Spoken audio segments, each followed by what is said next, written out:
يقول راجي رحمة الغفور دوما سليمان هو الجمهوري. الحمد لله مصليا على محمد وآله ومن تلا.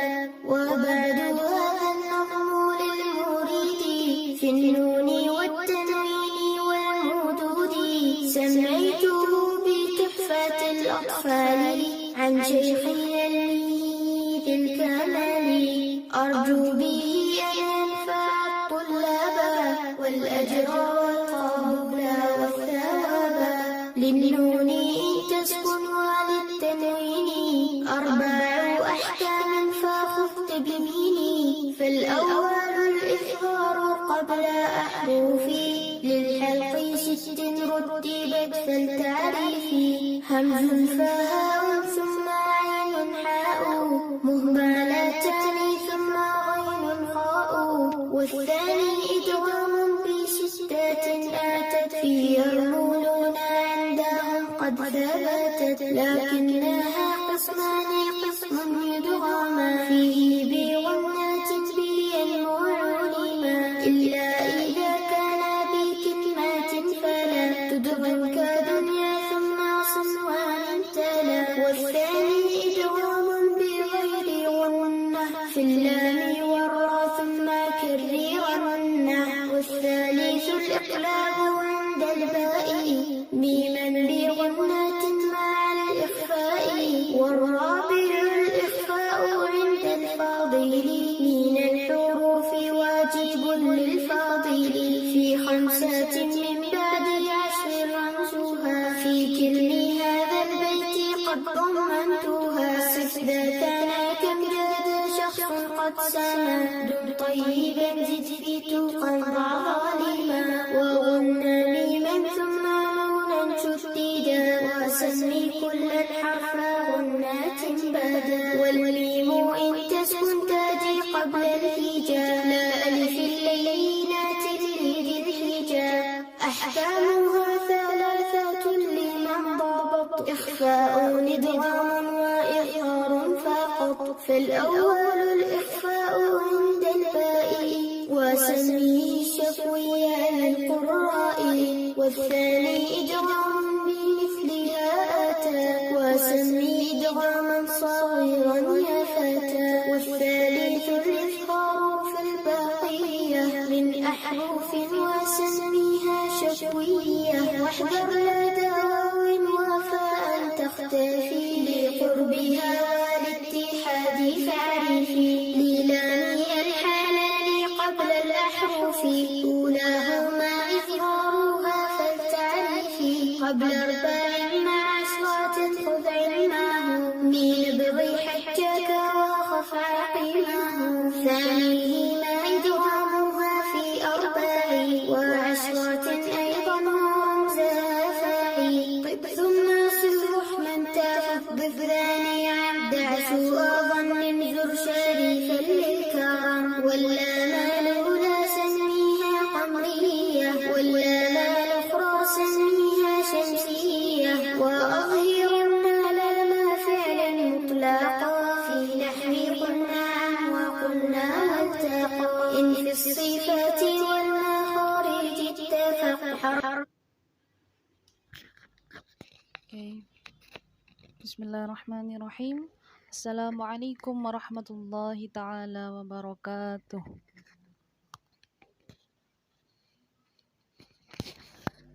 Mungkin suara saya bisa terdengar jelas di sana. Bisa ditulis di kolom komentar ya nanti kalau ada suara atau keterangan yang masih belum jelas.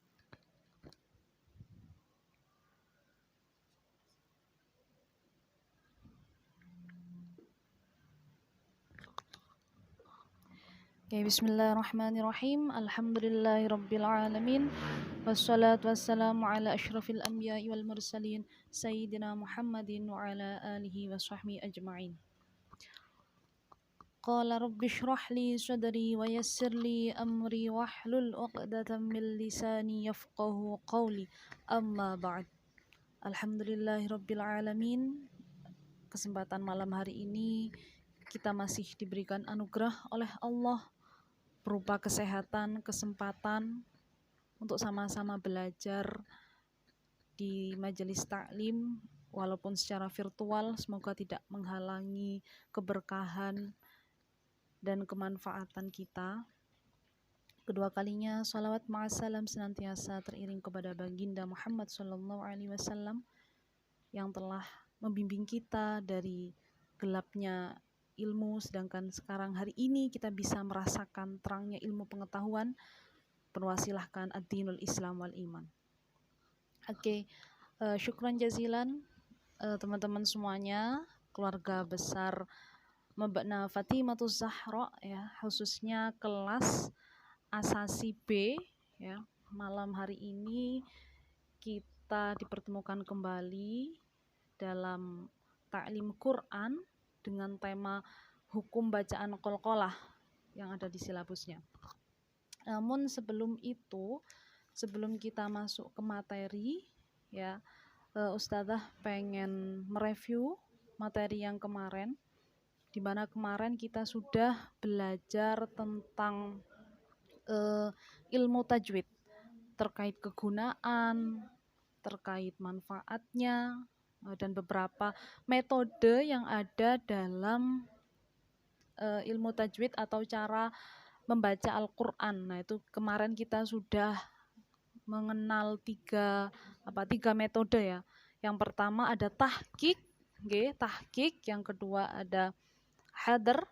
Nah, dan yang ketiga ada tadwir. Nah, jadi itu sudah kita pelajari minggu lalu. Yang mana tahqiq itu adalah membacanya dengan begitu sangat pelan temponya, dengan tempo yang sangat pelan, dengan tartil dan memenuhi semua hak-hak huruf dan ahkamut tajwidnya. Ya, setelah itu juga ada bacaan tadwir yang mana itu antara tengah-tengah antara tahqiq dan hadr ya, sudah kita praktekkan juga minggu lalu di surat Ar-Rahman, teman-teman juga sudah praktek. Dan yang terakhir ada hadr. Ya, hadr itu adalah kita membaca dengan tempo agak cepat. Tujuannya kemarin adalah untuk memperoleh atau bisa mendapatkan satu juz dengan cepat tanpa memberatkan makmum, atau biasanya kita lakukan ketika kita sholat tarawih ya. Itu sudah kita pelajari, dan juga terkait ahkamun nun dan tanwin juga sudah kita pelajari. Oke, teman-teman semuanya, malam hari ini kita akan belajar tentang satu ayat yang menerangkan tentang keutamaan tilawatil Quran. Nah, nanti kita akan mengulas lebih dalam, lebih matang lagi terkait tilawah itu kayak gimana sih. Nah, jadi kita akan bahas. Oke, yang pertama. Oke, mungkin teman-teman bisa buka mushafnya atau tafsir atau Al-Quran. Kalau ada terjemahnya, monggo silahkan dibuka. Quran surat Al-Fatir ayat 30. Oke, bisa dibuka Quran surat Al-Fatir ayat 30. Ngapunten ini kalau misalkan kurang jelas ayatnya. Oh, kok.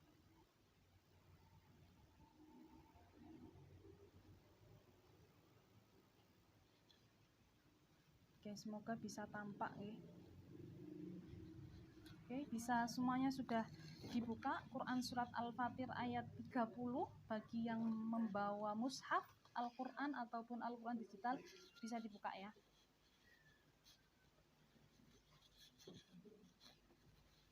Oke, jadi sebelum kita masuk ke materi kita malam hari ini, jadi kita akan belajar tentang hukum qalqalah. Sebelumnya kita akan sedikit membahas tentang kandungan atau makna dari ayat atau dari surat Al-Fatir ayat 30 ini. Di mana ayatnya adalah innalladzina yatsluna kitaballahi wa aqamus salata wa anfaqu mimma razaqnahum sirran wa alaniyah yarjuna tijaratan lan tabur. Nah, jadi Di sini kita akan membaca artinya dulu.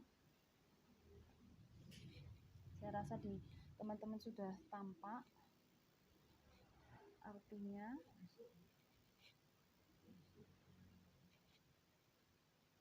Nah, ini. Sesungguhnya orang-orang yang membaca selalu mempelajari kitab Allah dan mendirikan sholat, yakni mereka melaksanakan secara rutin dan memeliharanya dan menafkahkan sebagian dari rezeki yang kami anugerahkan kepada mereka dengan diam-diam dan terang-terangan berupa zakat dan lain-lainnya. Mereka itu mengharapkan perniagaan yang tidak akan pernah bangkrut. Oke. Semoga semuanya juga bisa membuka mushafnya sendiri-sendiri nanti, nggih. Ketika sudah selesai taklim atau apa, bisa dibuka lagi ayat ini. Jadi dari ayat ini, oke, ntar saya besarkan ayatnya.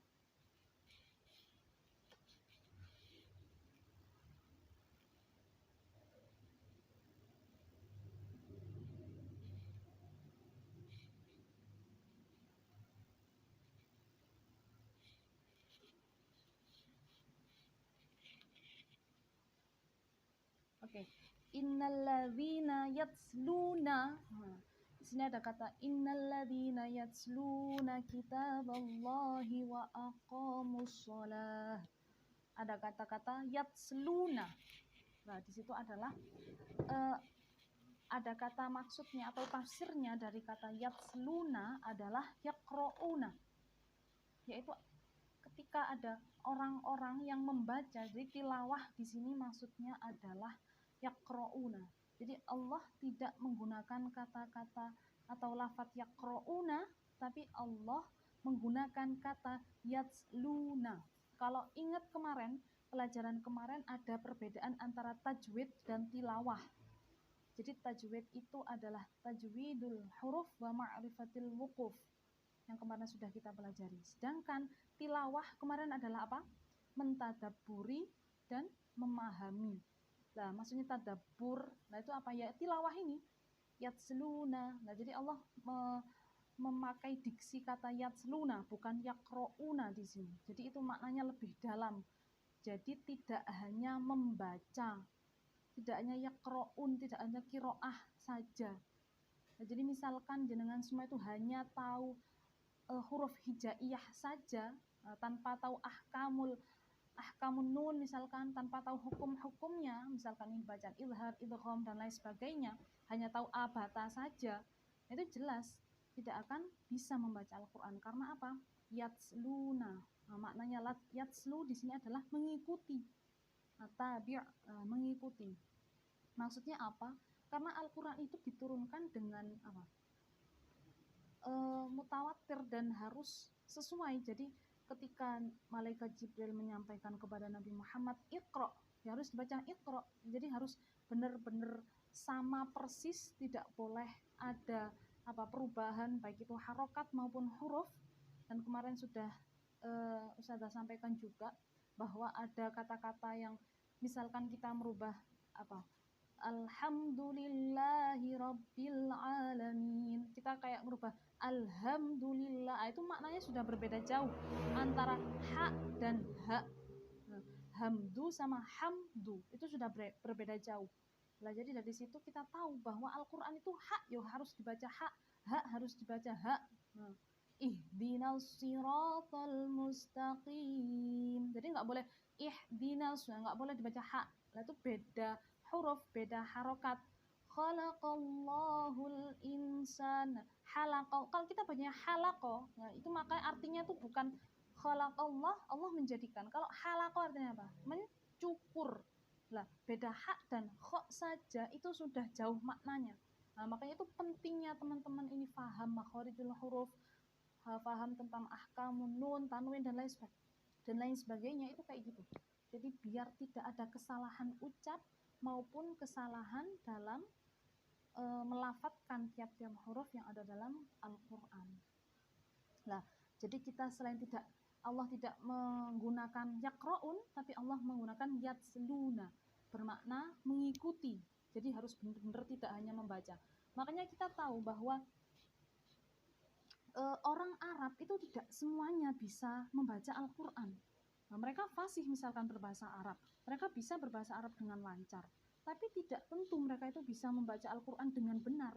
Karena apa? Karena tidak semua dari mereka itu paham dengan ahkamut tajwid, mereka juga tidak paham dengan ahkamun nun wa tanwin dan lain sebagainya. Jadi tidak, kita itu selalu menisbatkan bahwa orang Arab selalu Islam dan Islam adalah Arab, tapi tidak. Jadi karena kalau kita mau menengok sejarah antara bahasa Arab dan Islam atau identitas keislaman itu sangat amat berbeda. Jadi gitu.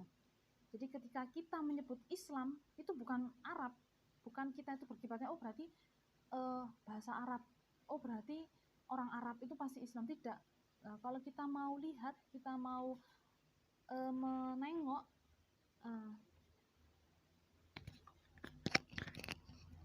jadi kalau kita mau menengok ke zaman dulu atau mungkin kita mau lihat ke tarikh hadharah atau sejarah tentang Islam dan bahasa Arab. Nah, jadi bahasa Arab itu adalah murni lahir dari adat atau dari uruf. Tapi Islam adalah agama samawi, jadi tidak ada persamaan sebenarnya antara bahasa Arab dan Islam. Hanya saja Al-Quran itu diturunkan berdasarkan lughatul qaum. Jadi bahasa kaum. Jadi Nabi Muhammad diutus kepada bangsa Arab dan bangsa Arab itu berbahasa Arab. Oleh sebab itu Al-Quran berbahasa Arab. Jadi gitu. Jadi sekali lagi tidak ada kaitan antara bahasa Arab dengan keislaman. Karena kalau kita lihat orang Mesir ya, orang Mesir itu biasa sekali. Mereka itu pakai baju yang benar-benar minim, misalkan kayak tari-tari Mesir kan biasanya kita tahu bahwa kadang-kadang kelihatan bagian perut terus mereka juga menari-nari dan lain sebagainya. Mereka juga minum minuman yashrabul khamr, misalkan minum minuman keras misalkan. Nah, seperti itu kan sebenarnya juga mereka juga orang Arab, tapi juga tidak semua orang Arab itu Islam. Jadi seperti itu. Setelah itu kitaballah wa aqamus shalah. Oke. Selanjutnya Allah juga menerangkan sesungguhnya yang mempelajari dan membaca, yakni mereka yang membaca serta mendirikan sholat. Nah, kita tahu bahwa awwalu ma yuhasabu yaumal qiyamah as-shalah. Oke. Suara saya masih terdengar kecil di sana?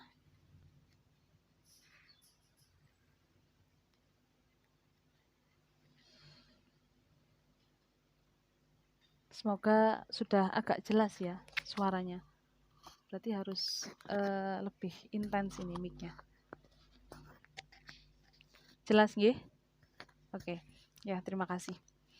Oke, jadi kitaballah wa aqamus shalah. Lah tadi kita sudah tahu bahwa awwalu ma yuhasabu yaumal qiyamah as-shalah. Jadi salat adalah hal atau sesuatu yang dinilai atau dilihat pertama kali pada hari kiamat. Nah, jadi salat kita adalah tanha 'anil fahsya'i wal munkar. Jadi salat kita adalah pencegah dari fahsya'i wal munkar, dari perbuatan keji dan mungkar.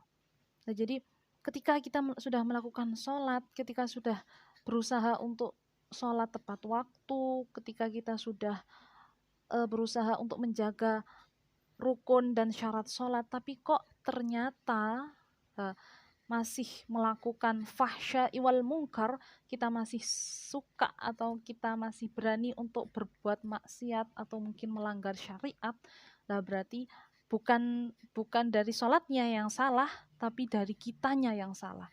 Ada apa dengan sholat kita? Jadi pada di Al-Quran sudah jelas as-sholatu tanha 'anil fahsya'i wal munkar. Jadi jelas mencegah dari keji dan mungkar. Jadi sholat itu kayak pedoman kita, kayak kayak benteng kita gitu loh. Jadi kita tuh punya benteng, ya benteng kita itu sholat kita. Ketika kita menjaga benteng itu agar selalu kokoh, agar selalu terjaga kuat, maka insya Allah diri kita juga akan terbentengi. Beda lagi kalau kita tidak mau menjaga sholat kita, kita teledorkan sholat kita akhir-akhirkan sholat kita, ya itu tadi. Ya namanya pager lek gak kokoh kan pasti ambruk ya, pasti tidak akan bisa melindungi ya. Nah, jadi seperti itu. Awalu ma yuhasabu yaumal qiyamah as-shalah. Adawamiha. Jadi maksudnya adawam itu ya itu tadi, pelaksanaannya, ketepatan kita dalam sholat kita.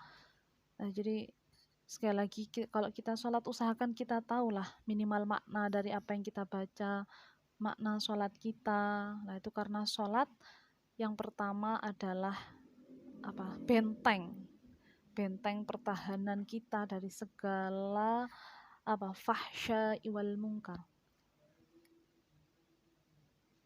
Oke, selanjutnya wa anfaqu mimma razaqnahum sirran wa alaniyah.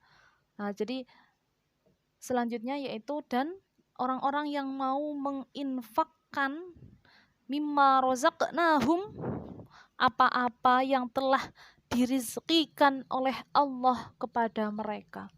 Sirran wa alaniyah. Nah, jadi sirran wa alaniyah ini adalah baik itu dalam kondisi jahar atau dalam kondisi jelas atau tersembunyi ya, sirron wa alaniyah, dan dalam kondisi atau keadaan terbuka. Nah, jadi kita itu dianjurkan untuk infak dalam kondisi rahasia, kasarnya gitu. Kondisi rahasia dan terang-terangan.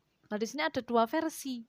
Nah, jadi Allah itu memerintahkan kita untuk untuk berinfak sirran wa alaniyah.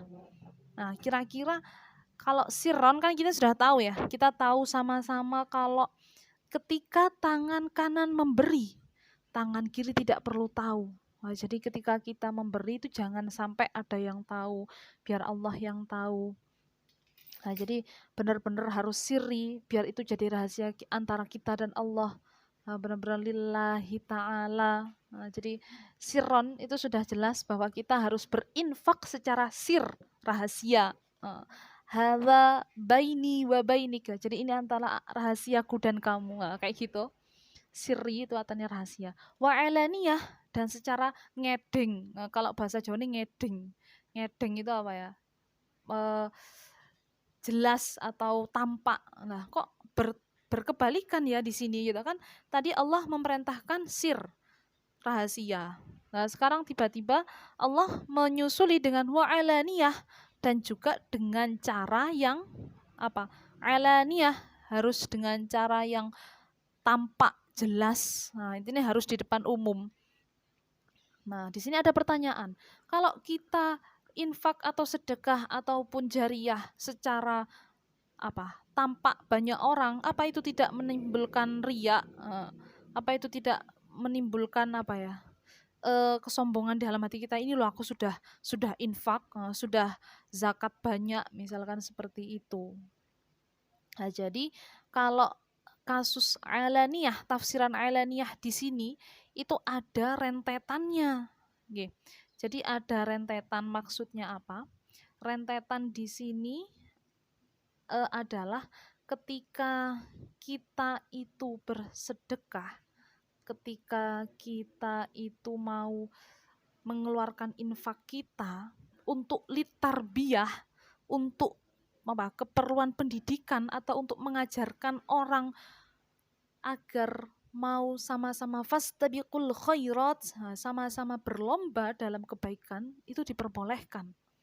Nah, karena itu ada tasalsul di asbabul wurudnya dalam hadis Rasulullah, man sanna fil Islam sunnatan hasanatan falahu ajrun mithlu fa'ilihi la yanqusu min ajrihim syai'an.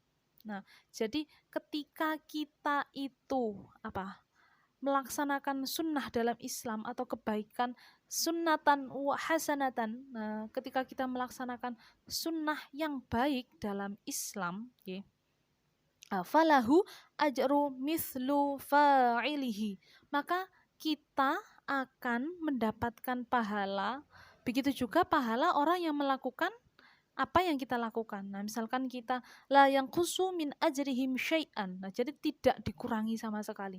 Nah, ini kalau asbabul wurudnya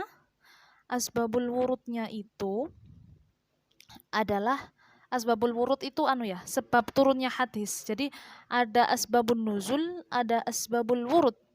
Ketika asbabun nuzul adalah sebab turunnya ayat, kalau asbabul wurud adalah turunnya hadis.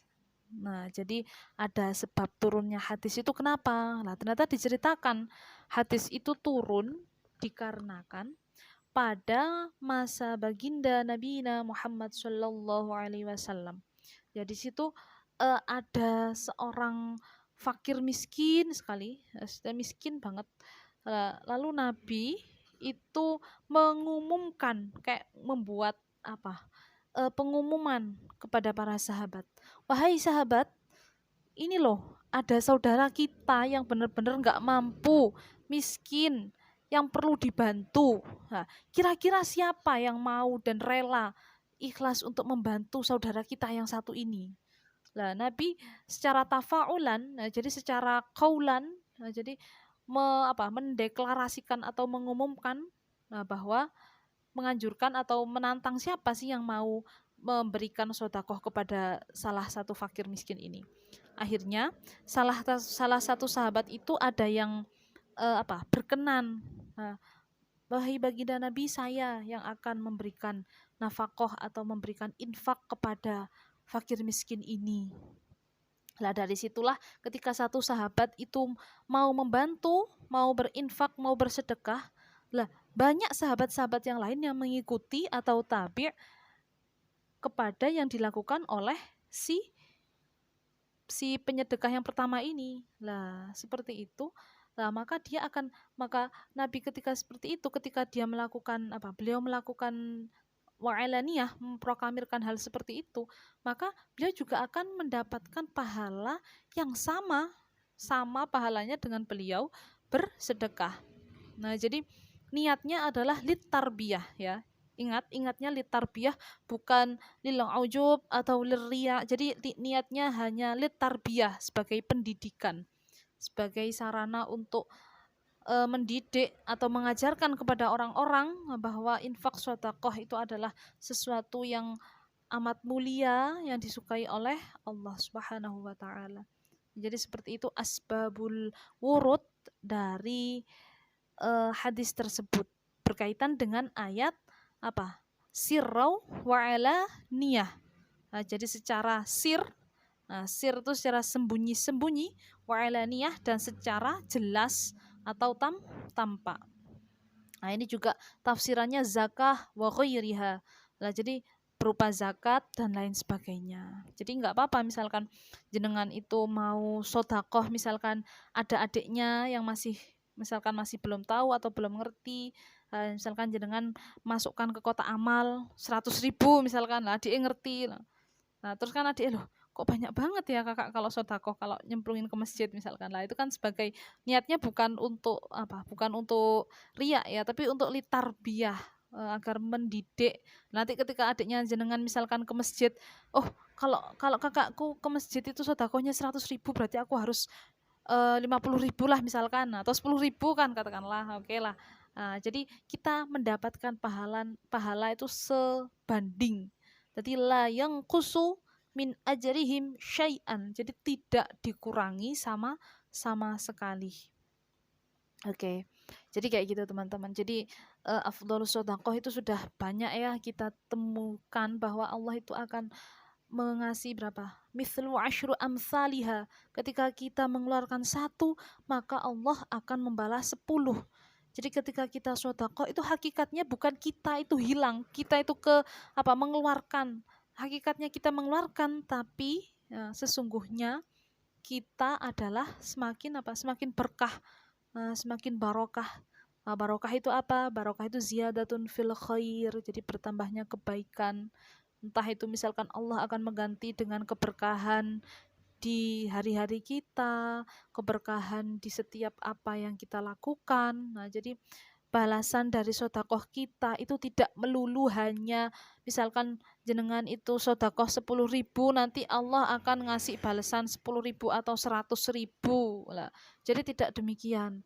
Balasannya itu bisa berupa kesempatan sehat, bisa berupa kesuksesan. Nah, itu banyak sekali implementasi dari sodakoh yang bisalah nanti kapan-kapan kita pelajari bareng, okay? Nah, setelah itu juga ada yarjuna tijaratan tantabur, yarjuna tijarotal lan tabur. Nah, jadi mereka itu maksudnya ya orang yang yuqimus shalah, yatslunal Qur'an, wa anfaqu mimma razaqnahum sirran wa alaniyah. Nah, mereka itu juga yarjuna tijaratan lan tabur. Nah, jadi mereka itu juga mengharapkan apa? Tijaroh. Mau makna tijaroh? Ada yang tahu makna tijaroh? Coba tulis di kolom komentar dong. Ada yang tahu makna tijaroh? Mau makna tijaroh? Yang bisa saya kasih poin plus. Ada yang tahu makna tijaroh? Silakan tulis di kolom komentar. Oke. Tijaratan lan tabur. Nah, jadi tijaroh lan tabur itu tidak akan pernah rugi. Nah, ada yang tahu makna tijaroh apa? Gak ada ya? Gak ada yang nulis komen nih? Oh, berarti hadiahnya buat saya ini. Oke, tijaratan lan tabur itu maknanya adalah perniagaan atau perdagangan yang tidak akan pernah rugi. Nah, jadi selain yatsluna, nah, jadi kalau orang-orang yang membaca Al-Quran, yang mendirikan sholat, menunaikan zakat, yang mau bersodakoh sir maupun jahar, mau bersodakoh secara terang-terangan ataupun tersembunyi, semua itu atau mereka itu akan mengharapkan atau memperoleh tijaratan lan tabur. Jadi perniagaan yang tidak akan pernah rugi. Ada dalam sebuah hadis dikatakan bahwa setiap manusia itu bertransaksi. Jadi kita hidup di dunia, ada sebuah hadisnya, saya bacakan langsung terjemahnya. Kita hidup di dunia ini adalah bertransaksi. Nah, maksudnya bertransaksi itu apa? Namanya transaksi itu ya seperti jual dan beli. Kita beli barang harga 100.000, misalkan, ya pasti barangnya bagus ya, bagus dan memuaskan. Kita beli barang 10.000 ya pasti biasa aja barangnya. Nah ya. Oke, ada yang jawab Dea Frista Afrilia. Oke, tijaroh itu berdagang atau perdagangan. Oke, terima kasih responnya. Oke, jadi tijaratan lan tabur. Nah, jadi maksudnya apa sih tijaroh lan tabur itu? Perdagangan yang tidak akan pernah rugi. Kita lihat ketika kita membeli barang harga 100.000 ya. Misalkan kita beli baju di Shopee lah misalkan. Wis milih-milih dimasukkan keranjang, lihat bintangnya, loh kok bintang 5 kabeh. Nah, berarti kan barangnya bagus ya. Oh, barangnya bagus ini bintang 5. Tokonya sudah ada Star Plus. Nah, wes berarti tokonya ya apik iki. Nah, terus lihat komen-komennya, lihat videonya. Loh kok kayaknya bagus ini. Barang ini bagus. Oke lah, tak masukin keranjang. Saya check out misalkan. Saya check out harganya baju misalkan 100.000. Sudah di check out, sudah dibayar misalkan COD misalkan ya, sudah barang beberapa hari dikirim, sampean unboxing, ternyata barangnya itu jelek, sobek terus size-nya nggak sesuai, minta size M dikirimnya size S misalkan lah, terus pokoknya benar-benar tidak memuaskan. Sampean kecewa enggak kira-kira? Padahal dengan banyaknya penilaian yang kayaknya bagus nih barangnya, ternyata datang mengecewakan jenengan. Nah, pasti kecewa kan jenengan. Lah seperti itu. Jadi ketika kita berharap kita sudah memberikan lebih, kita sudah berani bayar mahal ya, 100.000 untuk baju, ternyata yang datang kok kayak baju 15 ribuan, 20 ribuan yang kayak nggak berharga gitu kan, jenengan kecewa. Bahkan mungkin jenengan akan komen yang jelek-jelek bukannya jeleknya saya komen yang bintang satu ini, ah barangnya tidak original, barangnya gini gini gini gini gitu kan ya, pastinya jenengan pasti nggak terima, pasti marah, dan yang jelas jenengan akan merasa dihianati sama si sama si penjualnya ini. Nah, terus si penjualnya ini di chat, ternyata dia nggak bales-bales, lama sekali balesnya misalkan lah. Lah, transaksi yang seperti ini itu jelas merugikan satu belah pihak.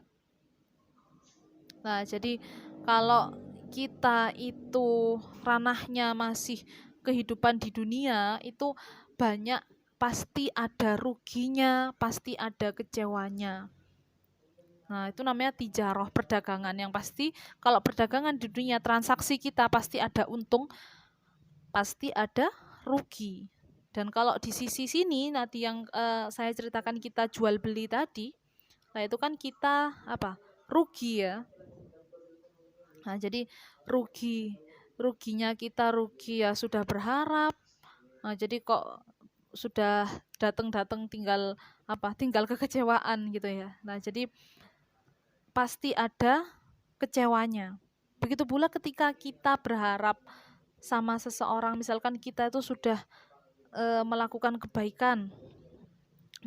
kebaikan sama seseorang, misalkan kita itu sudah baik gitu sama teman kita, kan sering ya harapan kita kalau kita sudah baikin teman kita sudah bersikap baik, misalkan kalau kita punya apa-apa kita kasih ke teman kita, kalau kita punya barang kita pinjemin, kalau kita punya uang misalkan kita bagi bersama, misalkan temen akrab banget wis pokok sampean bener-bener respect banget sama temen itu. Ternyata ketika sampean butuh ya, ketika sampean butuh atau ketika sampean sedih atau ketika sampean tuh ada musibah, teman yang sampean baiki, teman yang sampean anggap kepercayaan, besties banget wis pokoknya wis bener-bener sampean harapkan kehadirannya, ternyata teman itu moro-moro ngilang.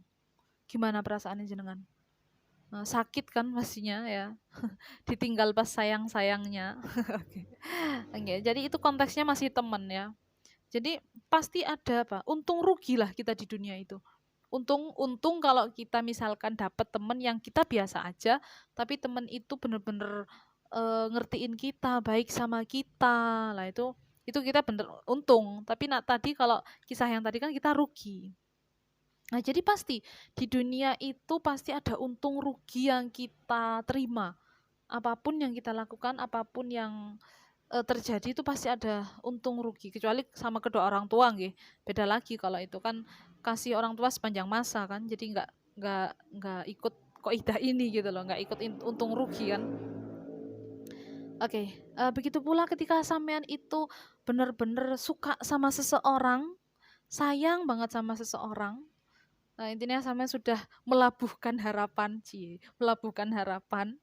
dan sampean itu sudah membayangkan masa depan bersamanya, oke, membayangkan yang indah-indah di masa depan.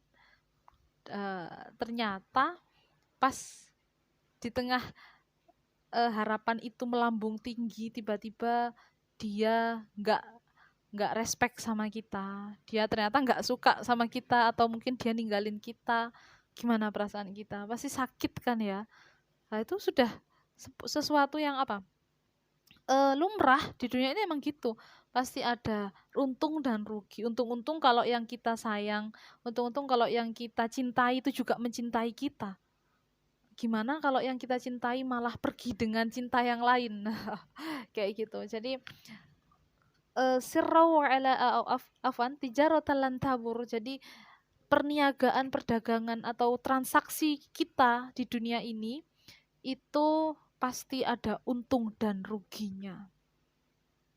Ya, kalau tadi kita sudah mengeluarkan 50 misalkan, ternyata kita cuma dapat 5 atau mungkin nggak dapat sama sekali. Jelas kecewanya kan. Jadi harapan manusia, harapan kita pada manusia itu ujungnya adalah kecewa.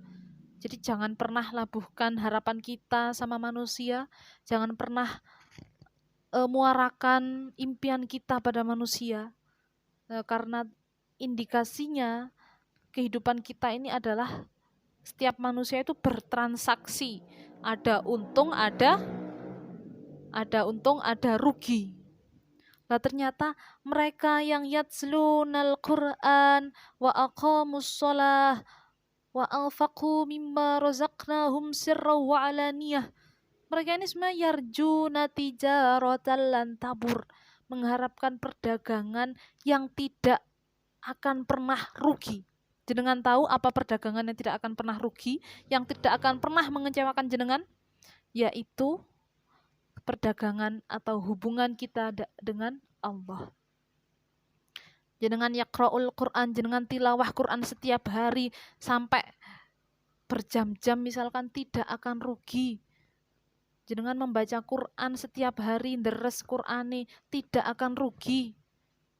Beda lagi kalau jenengan banyak misalkan berhubungan atau misalkan chatting dengan seseorang yang jenengan melabuhkan harapan padanya, ternyata dia berpaling, rugi nggak jenengan? Rugi waktu, rugi kuota, rugi pulsa. Ternyata yang kita harapkan tidak sesuai dengan kenyataan. Ternyata yang kita tunggu-tunggu malah pergi. Nah, jadi seperti itu. Maksudnya tijaratan lan tabur. Jadi perniagaan yang tidak akan pernah rugi adalah ketika kita berniaga di jalan Allah. Ketika kita yatslunal Qur'an, kita mentilawahkan Qur'an, kita yaqra'unal Qur'an, jadi kita membaca Al-Qur'an. Jadi makanya di doa kita kan ada Allahummarhamna bil Qur'an. Nah, jadi ya Allah, rahmati kami dengan Al-Qur'an. Waj'alhu lana imamau wa nurau wa hudaw wa rahmah. Oh, ya Allah, semoga Al-Qur'an itu tidak hanya menjadi bacaan kita, tapi juga menjadi nur, cahaya, wahudau, petunjuk. Jadi Al-Quran yang kita baca, walaupun misalkan kita bacanya masih tidak begitu baik, walaupun kita masih belum terlalu lancar, nah itu tetap ada lahu ajrun. Nah, jadi masih ada ganjarane. Nah, jadi masih ada pahala di situ. Nah, makanya jangan pernah kita itu ragu ketika kita sudah lillahi ta'ala, sudah meniatkan semua karena Allah, maka jenengan tidak akan pernah rugi, jenengan tidak akan pernah dikecewakan, dan jenengan tidak akan pernah ditinggalkan. Nah, karena Allah adalah pemilik tijaratan lan tabur, pemilik perniagaan yang tidak akan pernah merugikan. Nah, jadi dari sini kita tahu bahwa Allah itu dekat dengan kita. Wa idza sa'alaka ibadi anni fa inni qarib. Wa idza sa'alaka, dan ketika engkau itu meminta, ibadi, wa idza sa'alaka ibadi anni fa inni, ketika engkau hambaku itu meminta kepadaku, anni fa inni qarib. Loh, Allah itu sudah benar-benar menaukiti dalam surat Al-Baqarah, sudah jelas. Fa inni qarib, sesungguhnya aku itu dekat. Nah, jadi dekatnya Allah dengan kita itu lebih dekat daripada nadi kita. Nah, jadi ya apapun yang kita minta, sa'al ka'ibadi anni fa inni qarib ujibu da'watat da'i idza da'an. Nah, jadi aku akan ujibu, aku akan menjawab, aku akan mengijabah atau aku mengkabulkan, ya. Da'watad da'i idza da'an, aku akan mengijabah hambaku ketika dia itu membutuhkan, ketika dia itu memanggilku. Nah, Allah sampai berfirman seperti itu dalam Al-Qur'an. Nah, padahal Allah sudah membukakan pintu, tinggal kita mau tidak kita mendekat kepadanya. Nah, jadi dekat tidaknya kita itu tadi tergantung seberapa mau kita mendekat, seberapa mau kita mengingatnya dengan apa? Dengan tadi tilawatil Quran wa aqamus shalah wa anfaqu mimma razaqnahum sirra wa alaniyah. Sesungguhnya semua itu adalah tijaratan lan tabur. Semua itu adalah perniagaan yang tidak akan pernah merugikan. Nah, jadi gitu teman-teman. Jadi sekali lagi, jangan pernah berharap dengan manusia. Manusia adalah wasilah. Kalau misalkan kita oke lah, misalkan kita punya mimpi, aku pengen IPK aku itu 3,9. Terus aku tak belajar maksimal, itu wajib ikhtiar. Wa idza tawakkaltu wa idza sa'ibadi. Jadi ketika kita sudah benar-benar berusaha, fa idza azamta fatawakkal 'ala Allah. Nah, intinya harapan kita, misalkan aku kepengen eh, IPK aku itu kumlot atau mungkin wis 4 sempurna. Wis aku tak wis berharap sama dosenku. Janganlah, bukan harapan kita sama manusia. Bukan harapan kita sama Allah. Usaha kita, azam kita, kita maksimalkan. Oke, aku belajar giat maksimal. Oke, garap tugas tepat waktu. Oke lah, bersungguh-sungguh, tapi ingat, tijaratan lan tabur. Ketika nanti sampean misalkan sudah berusaha keras ya, wis berusaha maksimal, belajar siang malam, wis nggarap tugas sampai bengi-bengi, ternyata IPK sampean gak sampai mencapai angka kumlot misalkan, gak sampai 3,5. Sampean kecewa. Wis aku gak suka sama dosen ini, nilaiku gini lah. Itu karena apa? Jenengan menggantungkan impian sampean ke manusia, tapi beda lain halnya dengan sampean menggantungkan sama Allah. Ya Allah, fa idza azamta fatawakkal 'ala Allah. Ya Allah, kalau sampun berazam, ya Allah saya sudah berusaha, fatawakkal 'ala Allah, maka jadi saya harus apa? Tawakal 'ala Allah. Jadi kita tinggal tawakal sama Allah. Ya Allah, saya sudah berusaha, ya Allah. Saya sudah usaha, siang malam saya sudah ngerjakan tugas.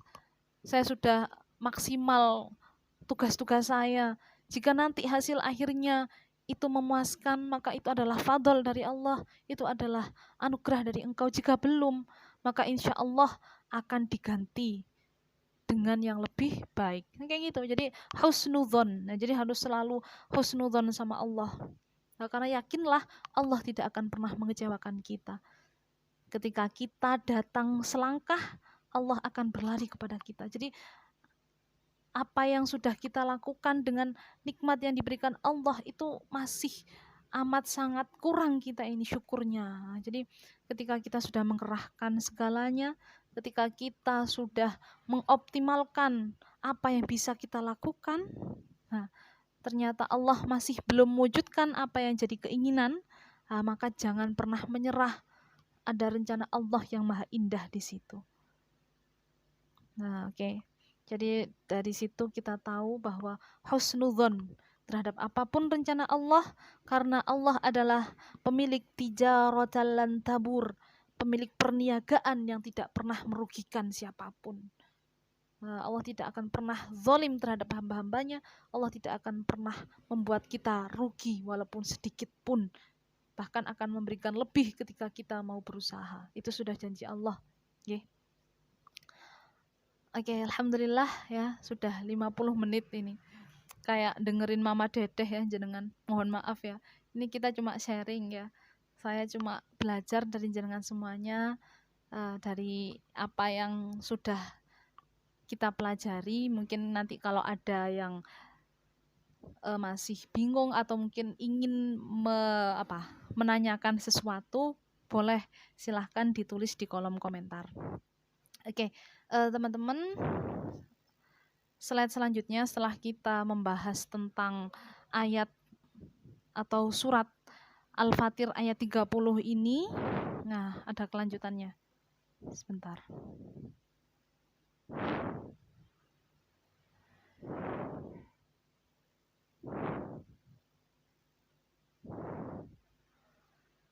Afwan. Kita hapus dulu ya.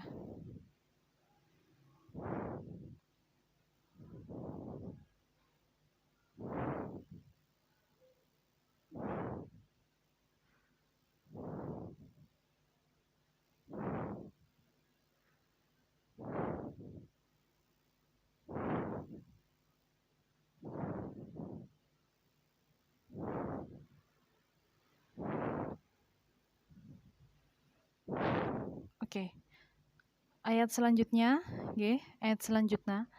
Liwaffiyahum ujurahum wa yazidahum min fadlih innahu ghafuru syakur. Nah, jadi agar apa? Agar Allah menyempurnakan kepada mereka pahala mereka dan menambah kepada mereka dari karunia-Nya. Sesungguhnya Allah Maha Pengampun lagi Maha Mensyukuri. Jadi setelah Allah itu memberikan tijarah lan tabur, Allah juga akan menyempurnakan kepada mereka pahala dan menambah kepada mereka karunia-Nya. Sesungguhnya Allah Maha Pengampun lagi Maha Mensyukuri. Jadi Allah juga akan memberikan ghafur dan syakurnya. Ghafurnya Allah berupa pengampunan Allah, dan syakur kita berupa syukur kita. Syukur kita terhadap apa yang telah dikaruniakan Allah, nikmat Allah yang tak terhingga kepada kita, nikmat yang sering kita lupakan, sering kita lalaikan.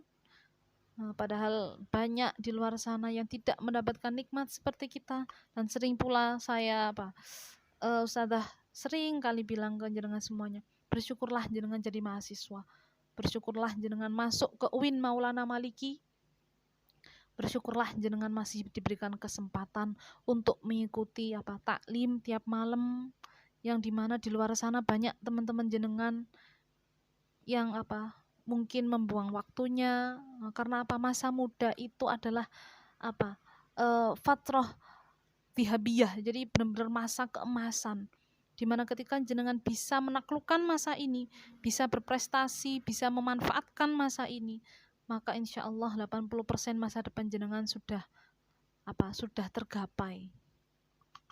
Nah, jadi masih ada kesempatan untuk bersyukur. Bersyukurlah karena di luar sana masih banyak teman-teman kita yang tidak seberuntung jenengan semuanya. Nah, jadi syukur terhadap hal yang kecil, agar kita selalu husnudzon dengan rencana Allah. Apa yang ditakdirkan Allah hari ini adalah yang terbaik untuk kita di masa depan. Oke. Teman-teman, kita sudah belajar tentang ayat 30 Quran surat Al-Fatir, nggih. Monggo kalau ada pertanyaan silahkan ditulis di kolom komentar. Kalau tidak ada, kita lanjut bahasan kita terkait ini.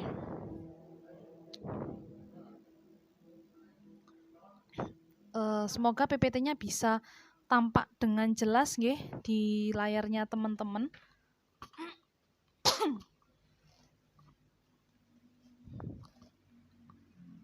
Oke. Hari ini materi tambahan kita adalah tentang hukum bacaan qalqalah. Saya yakin di antara teman-teman ini sudah banyak yang tahu, banyak yang paham tentang bacaan qalqalah. Tapi nggak apa-apa. Sekali lagi, seberapa sering apapun ilmu itu diulang, tidak akan ada ruginya. Karena selain jenengan juga mereview, jenengan juga akan mendapatkan tambahan pengetahuan dan ilmu-ilmu yang lain. Jadi malam hari ini materi kita adalah tentang qalqalah. Oke. Jadi secara bahasa qalqalah berarti goncangan. Ya, yaitu apabila diucapkan terjadi goncangan pada makhrajnya sehingga terdengar pantulan suara yang kuat. Adapun secara istilah, qalqalah berarti suara kecil tambahan yang muncul pada makhraj huruf setelah terlepasnya suara sesaat setelah tertekannya makhraj dan terhentinya nafas dan suara karena tekanan tersebut. Jadi intinya lek qalqalah itu mantul ya, bacaannya itu mantul setelah huruf itu dilafatkan. Lah huruf qalqalah sendiri itu ada 5. Ada baju di toko, biasanya disingkat baju di toko. Ada 4, ada 5 nggih, maaf. Baju di toko yang bisa disingkat dengan qatbu jadin. Diingat-ingat, qatbu jadin. Ada 5 huruf qalqalah. Nah, jadi ketika bertemu dengan huruf 5 ini jenengan wajib memantulkan makhrajnya atau menggoncangkan. Oke. Nanti kita langsung aplikatifnya ketika hari Jumat ya, kita langsung coba cara bacanya. Tapi di sini juga qalqalah itu dibagi menjadi 2. Sebentar.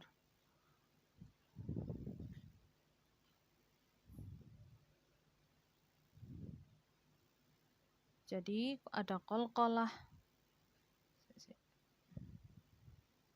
Nah, semoga bisa tampak, nggih.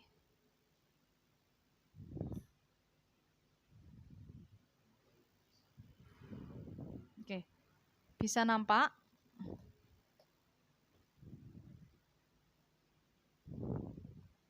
Nah, yang pertama ada qalqalah sughra.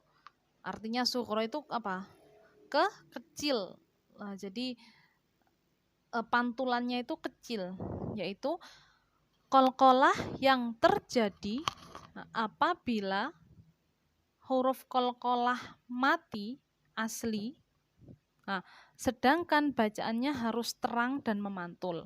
Nah, jadi dari qalqalah ini gampangannya adalah hurufnya terdapat di tengah-tengah kalimat. Nah, jadi bacaan qalqalah ini jenengan biasanya menjumpai ketika di tengah kalimat. Contohnya, iqra bismi rabbikal ladzi. Nah, iqra. Nah, kan ada di tengah-tengah kalimat. Iqra. Nah, jadi qalqalah mati asli, maksudnya mati asli di sini emang asli harokatnya itu sukun. Nah, tidak karena ada waqaf ataupun tidak ada pengulangan. Nah, jadi huruf aslinya emang iqra, fi'il amarnya iqra, qara'a yaqra'u, qira'atan, iqra la taqra, emang benar-benar asli huruf mati. Nah, jadi iqra. Nah, seperti itu harus dibaca qalqalah sughra, memantul, terang dan tetap memantul. Nah, setelah itu juga allazi at'amahum, ada pantulan di situ. Tapi sughra, qalqalah sughra itu pokoknya di tengah-tengah, hurufnya ada di tengah-tengah. Nah, at'ama, jadi harus dibaca tetap qalqalah sughra. Itu ketika ada huruf qalqalah di tengah kalimat. Selanjutnya ada qalqalah kubra. Ini ya. Qalqalah kubra yaitu qalqalah yang terjadi apabila huruf qalqalah matinya tidak asli, tetapi karena waqaf. Ya kan tadi, iqra bismi rabbikal ladzi khalaq. Khalaq. Nah, khalaq kan aslinya kan enggak sukun. Nah, dia kan aslinya kan apa? Khalaqo. Kan khalaqal kan aslinya dia fi'il ya. Dia kan bukan huruf mati kan. Aslinya dia adalah harokatnya harokat hidup, fathah. Berhubung dia terletak di akhir ayat, maka harus dibaca sukun atau harus diwakafkan. Lah karena wakaf itu membuat huruf qaf di sini harus dibaca qalqalah kubra. Tapi sama bacanya harus tetap memantul. Khalaq. Jadi harus ada pantulan ketika membacanya. Enggak boleh khalaq. Iqra, enggak boleh iqra, tapi iqra. Iqra ada pantulan dan khalaq gitu. Enggak boleh khalaq, enggak boleh gitu. Jadi harus ada pantulannya.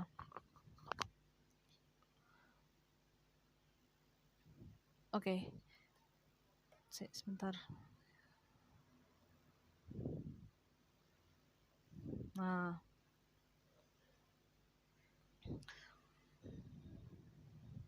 bacaannya harus lebih terang dan nyata. Jadi harus benar-benar kelihatan. Ciri dari qalqalah ini adalah hurufnya berada di akhir kalimat. Qul a'udzu birabbil falaq min syarri ma khalaq. Nah, jadi jelas ya, tampak terang dan nyata. Qul huwallahu ahad. Enggak boleh qul huwallahu ahad. Ahad enggak ahad. Jadi ada pantulan dari huruf tersebut. Jadi itu yang dinamakan dengan qalqalah kubro. Jadi huruf mati yang tidak asli. Ahadun birabbil falak, falaki kan aslinya, idhofah birabbil falak. Jadi berhubung dia itu wakof di akhir kalimat, maka harus dibaca atau harus dibaca berhenti dan qalqalah kubrokan bacanya. Oke, dari bacaan qalqalah ini sebentar.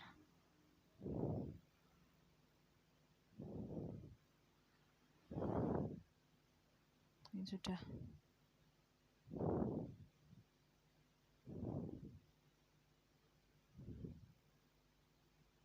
Oke, yang ketiga ada qalqalah akbar. Oke.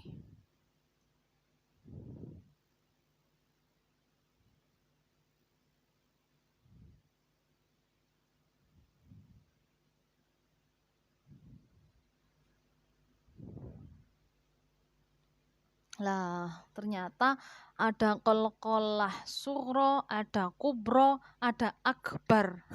Apa sih bedanya kubro sama akbar? Ada yang tahu bedanya apa? Monggo silahkan ditulis di kolom komentar kalau ada.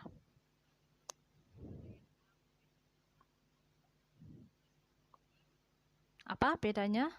Kubro sama akbar.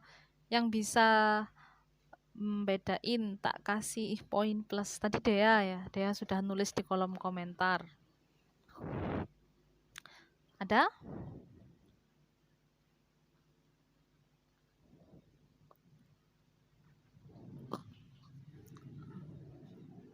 Apa bedanya qalqalah kubra sama qalqalah akbar?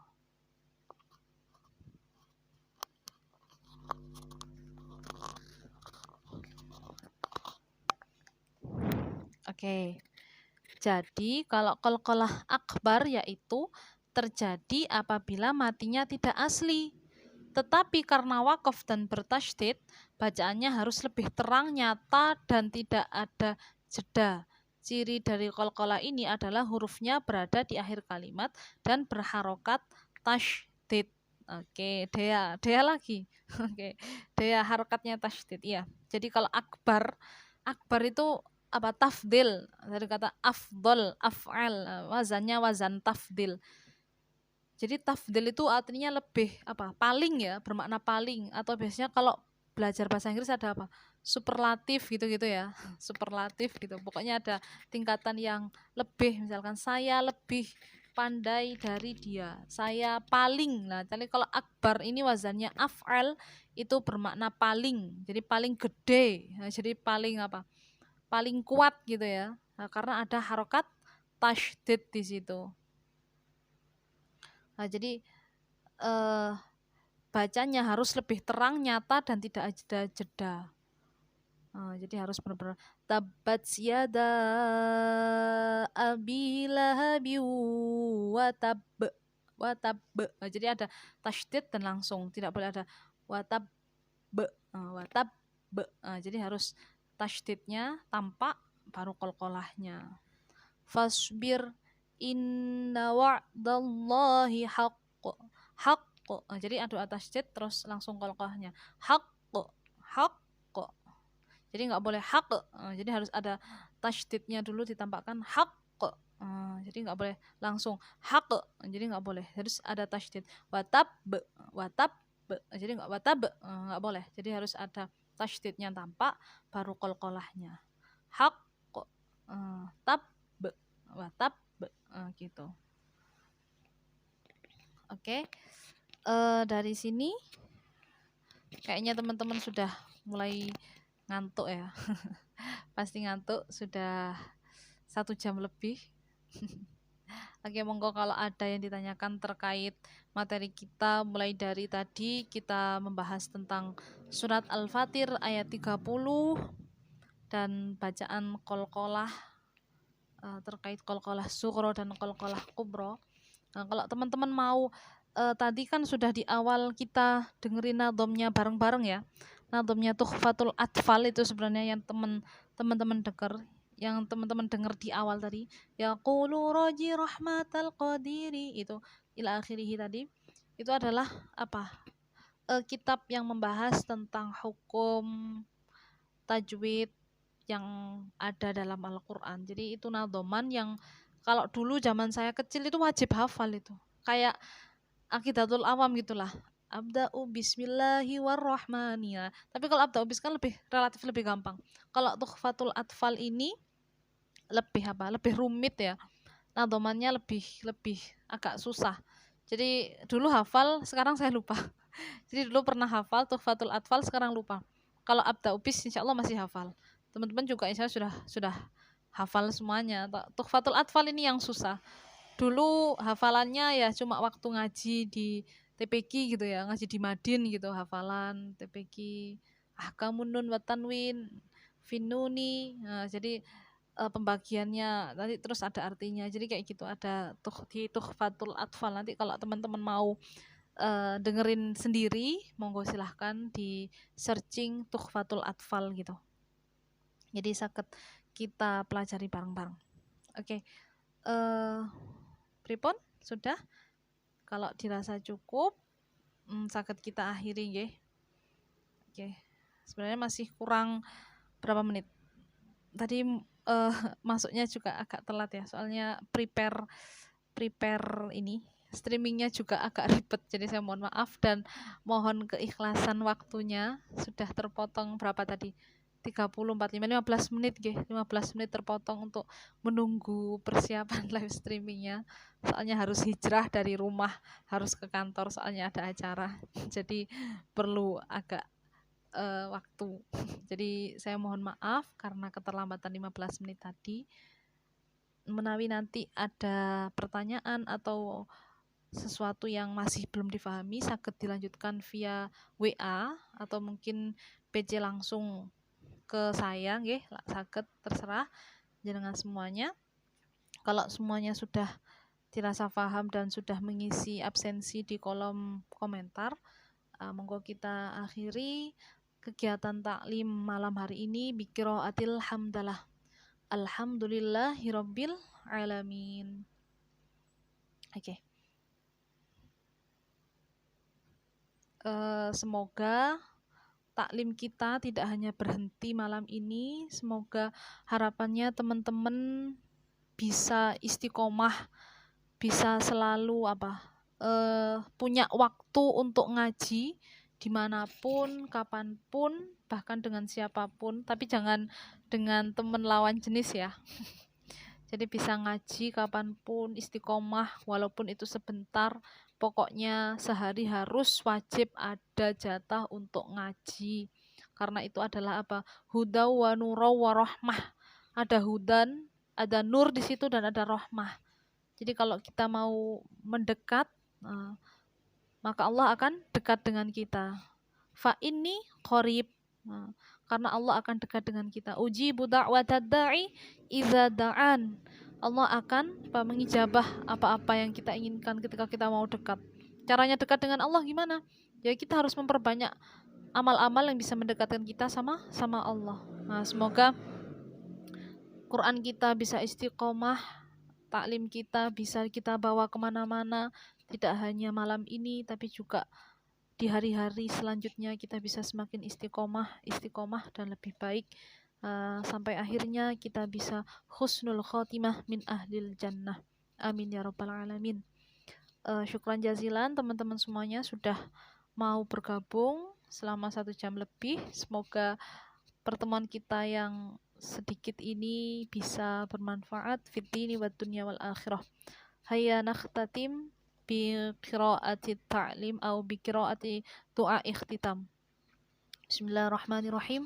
Allahumma arhamna bil Qur'an waj'alhu lana imaman wa nuran wa hudan wa rahmah.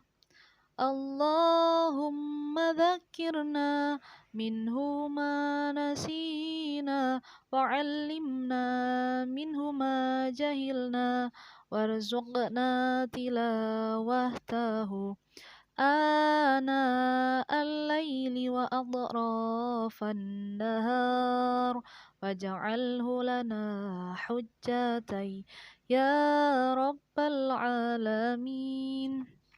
Semoga Quran yang kita baca, yang kita pelajari bisa menjadi hujjah, bisa menjadi pembela kita fid dini wad dunya wal akhirah. Syukran jazilan ala husni idmamikum.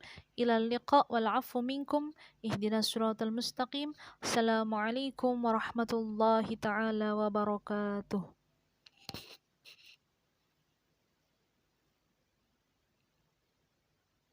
Nah, kita sama-sama dengerin albumannya gitu.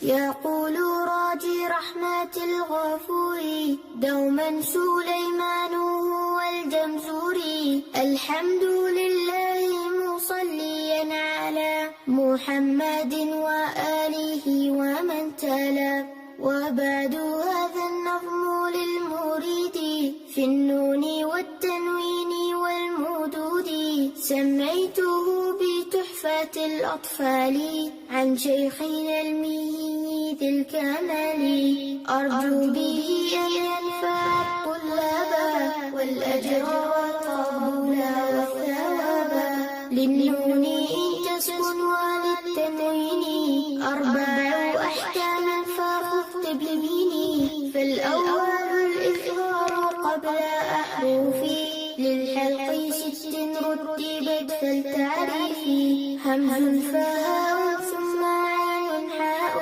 مهملتان ثم غين خاء والثاني إدغام بستة آتت في يرمونون عندها قد ثبتت لكنها قسمان قسم يدغما فيه بغنات بينه علما إلا إذا كان بكلمات فلا تدغم كدنيا ثم صنوان تلا والثاني إدغام بغير غنة في اللام والراء ثم كررنه والثالث الإقلاب عند الباء ميما بغنة مع الإخفاء والرابع الإخفاء عند الفاضل من الحروف واجب للفاضل في خمسة من بعد عشر رمزها في كلم هذا البيت قد ضمنتها سفدتنا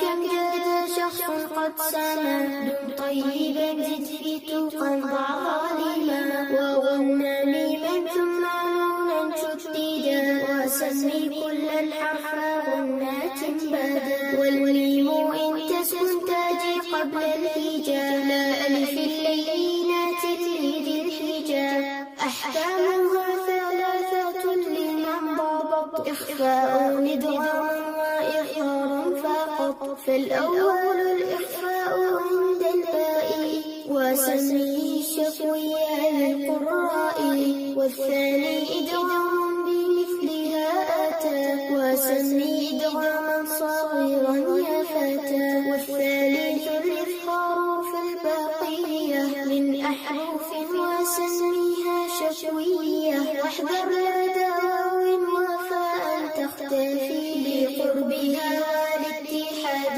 فاعرفي للام الحلال قبل الأحرف أولاهما إظهارها فلتعرفي قبل أربع مع أصوات خذ علمه من ابغي حجك وخف عقيمه ثانيهما إدغامها في أربع وعشرة أيضا رمزها فاعي طب ثم صل رحما تاخذ بالثاني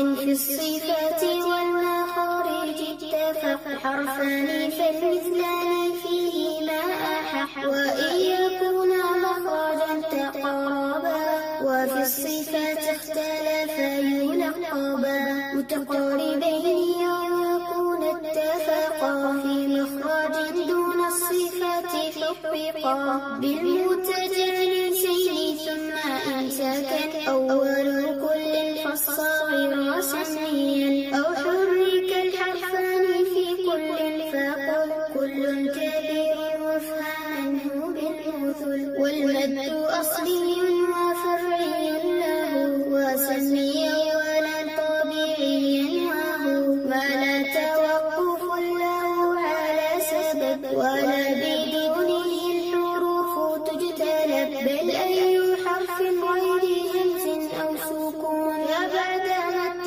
فالطبيعي يكون